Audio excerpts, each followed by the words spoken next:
Hey guys, how's it going? This is Sarah Lane in Costa Rica. If you're new to this channel, I help people move to Costa Rica. We have a relocation company, so if you're thinking about relocating, definitely check out the rest of the channel. There's lots of good information on there for you.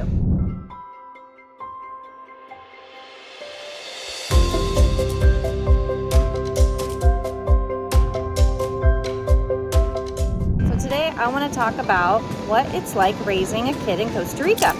So this is one of your first videos that you've seen of mine. Maybe you don't know, but I have a daughter and she was born here in Costa Rica, so she's actually Costa Rican. I got pregnant a year after I moved, and actually keeping an eye on her right now. She's down there collecting shells at the moment, or rocks or something. So she's almost 5 years old now. She turns 5 in April, so very exciting. And I'm going to talk to you about our experiences. So I've never raised a kid, obviously, in the United States. That's where I grew up.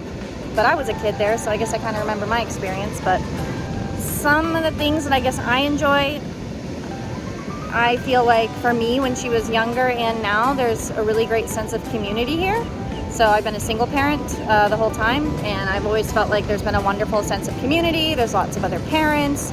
Maybe parents who are together or single parents. I mean, there's just parents, there's plenty of parents, plenty of kids everywhere.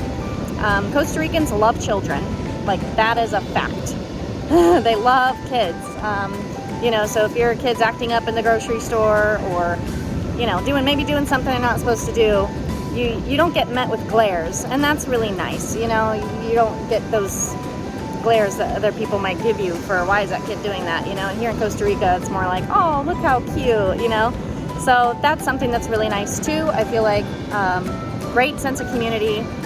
People here love children, so that's a wonderful thing. They're very family oriented, so that's great. There's lots of nature, so I know a major complaint of some parents these days is that the kids in front of the screens or on the the phones, the iPads, whatever it might be.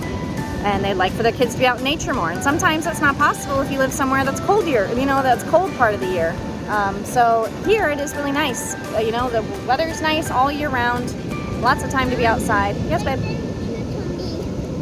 Oh my goodness, you got a lot of rocks. All right, we'll check out those rocks. So the screen time, yes. I would say probably less screen time. Yes, she still watches TV because I still have to do some things sometimes when she's home from school. Oh, that looks like a piece of sea glass. Let me see it really quick. Let me show the camera. She found a piece of sea glass. So it's not sharp. I guess the ocean softens it up. So I would say less screen time for sure. Like, she's not on a phone or a tablet. She does watch TV. She's got TV shows that she likes. But, there's plenty of opportunities to be running around. Where is she? There she is, running around. Run! What? Huh? Okay, but just don't go too far, right? Can't see it. I'm going not over there. Okay. Oh, that was so hard. Okay, that's fine. And here's so. Yeah, just stay close. Stay close. I'm going to make sure Okay, I babe. have everything. Okay, perfect. And I got you some. I love them. Lots of rocks that we have here. Beautiful. Yes. Beautiful. And I got these. Wow. So cool. Save them. We'll save For them. later. For later, yes. I don't know what we're going to do with those later. Okay, we'll make a necklace. That's what she said.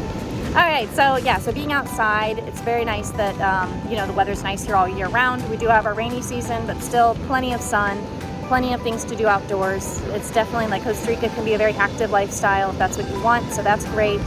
Schools is another thing. So, we do relocate a lot of families here, and I would say, like, the first thing we do is talk about their lifestyle and what they want to do on a day-to-day basis and help them narrow down some different areas. And then sometimes the school might become the determining factor as to why that family might settle in a certain area.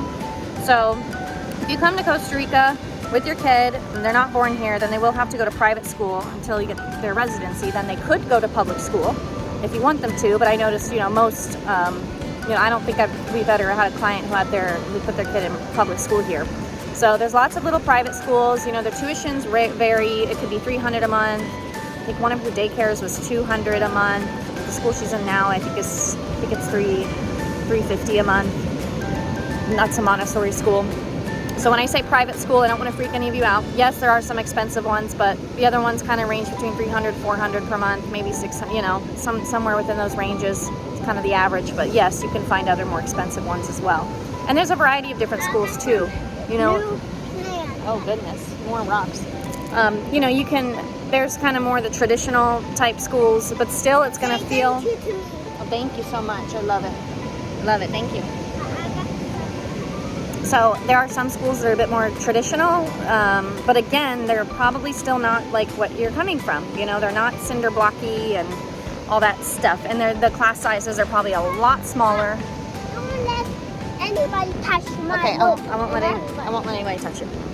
Nobody's gonna touch it. No, I can get it to me. And, Okay. So they're still gonna be like more quaint probably than what your child might be used to.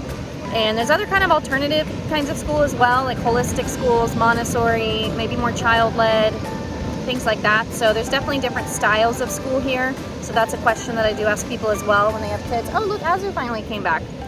Hey, where have you been? Where have you been?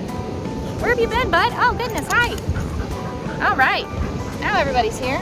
We lost Azu for a bit, but he always comes back. I'm taking my shell. Okay, take your shells, but where are you taking them? Okay, where I can see you.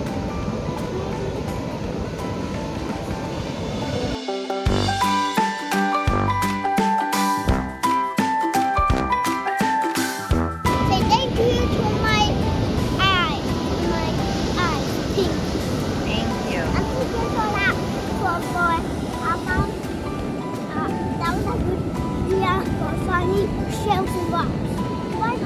Bye. Bye.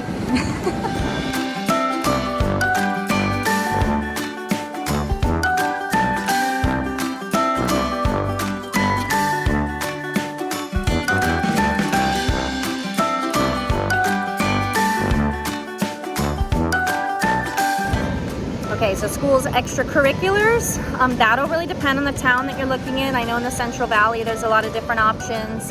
Some of the beach towns have different options. Like in Hako, I know there's gymnastics, there's dance, there's singing, there's skateboarding classes, there's soccer, there's boxing, you know, there's a lot, or surfing, you know, kids can get into surfing. So there are different like hobbies and activities that kids can get into, but again, that will definitely depend on what town you're looking in for like what's actually there. But you know, my guess is in most towns that have multiple schools, there's probably some kind of extracurriculars through the school. I know that, oh, there's an art class. So that, you know, it just depends on the town. So, but usually where there's multiple towns, there's schools. So that means there's families. So that means there's probably extracurriculars and things going on. So yeah, so that's another thing. Okay, but again, in terms of extracurriculars, there probably is not going to be as much as a wide variety as what you will probably, you know, have where you're coming from. Someone asked me about lacrosse the other day, and I was like, I don't think I've ever seen a lacrosse stick here. So that's just something to keep in mind. You know, if you have older kids and they have certain extracurriculars that they like, you know, depending on what it is, it may or may not be available here or in the town that you're interested in.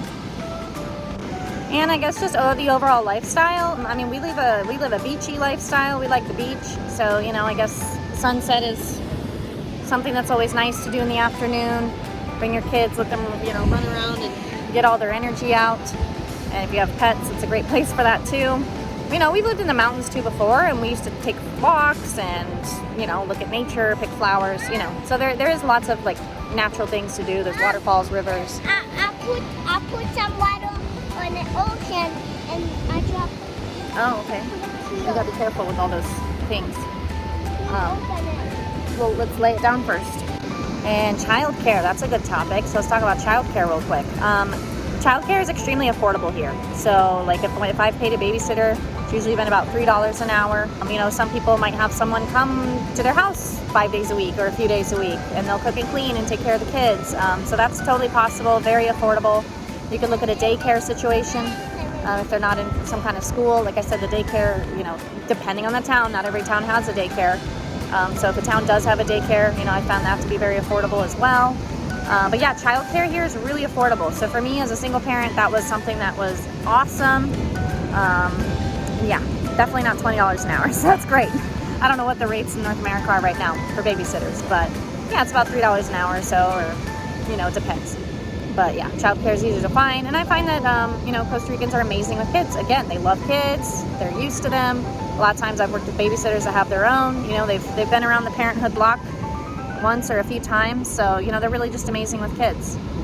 Another thing that would be worth mentioning would be the food that they eat. I see you're looking at like the food they eat. You're looking at that. It's a rock. The food they eat. So I can say like the food that your kids would eat here is probably going to be a lot different. Yes, there's still candy, there's still pizza, there's still stuff available for sure.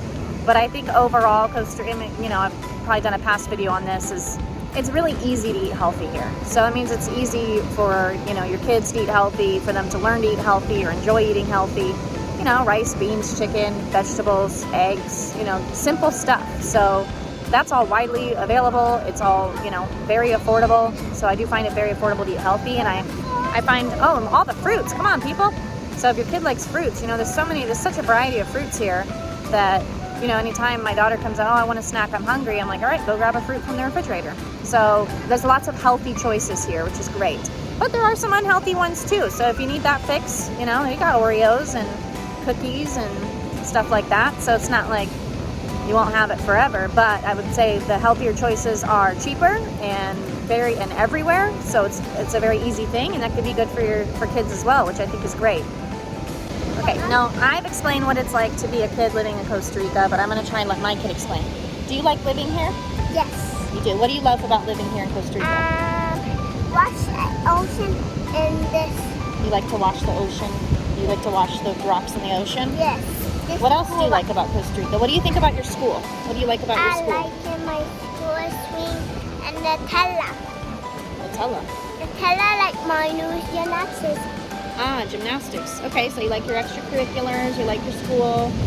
Do you like the beach? Do you like the nature? Yes, Mom. All right, I guess that's a yes. So that was a first-hand testimonial from a child living in Costa Rica. But yeah, and I guess one last thing that I will note is, so like I said, she was born here, so I do, we'll have to see what happens when she's older. Maybe she'll want to go live in the United States or somewhere else. I have no idea. I'll cross that road when we're at it, But she does get excited by what's in the United States too, all the stores and the giant jungle gyms that are super cool. Some of those things we don't really have here, but overall I think she enjoys her life here, and I think our day-to-day is really peaceful, and that's something. So that's all I have to say about raising a kid in Costa Rica. It's been a really positive experience, like I said, in terms of community, in terms of affordability, of childcare, things like that, affordability of good education, that's affordable. She could go to public school as well. Their hours are just too short for her age right now. That just wouldn't work for me. Yeah, education is good here. Medical care, I feel like she has great, we have good medical here, so I don't worry about that. If anything ever happens, I feel like she's going to be taken care of. She's also, she was born here, she's covered under the Caja as well. Yeah, everything, the nature, the day-to-day life. I think it's a good, healthy lifestyle, the food she eats. So yeah, if you are thinking about moving to Costa Rica with kids, you are not crazy. If you're thinking about coming to Costa Rica and having a kid, that happens too. Lots of people have given birth here, and yeah, it's been a great experience for us personally. So this is just my experience that I'm sharing. Again, I've mostly lived by the beach. We have lived up in the mountains. I've never lived up in the Central Valley with her. I did that before she was born. So, but yeah, beach life, we enjoy it, and everything's good. All right, so hopefully this was helpful if you have kids or you're thinking about starting a family after your move or something of that sort, because I know we definitely have clients that fit that demographic. And if you are thinking about moving and you think you might need some help, that's what I do for a living. So I have a relocation company. We have a great team ready to help. And, we have a pretty systemized system on how we prepare people for their moves and all the steps that they need to take. And we really lay everything out and support one-on-one through that. And one of my biggest things is community, so feeling like you have community before you come down here. So we do have a community space for our clients online, once a week meetings. We connect them together, and it's great. So if you'd like some more information on that, the link to my website will be below in the description, and you can feel free to go book a call with me. And yeah, that's it. I'm gonna enjoy the rest of the sunset.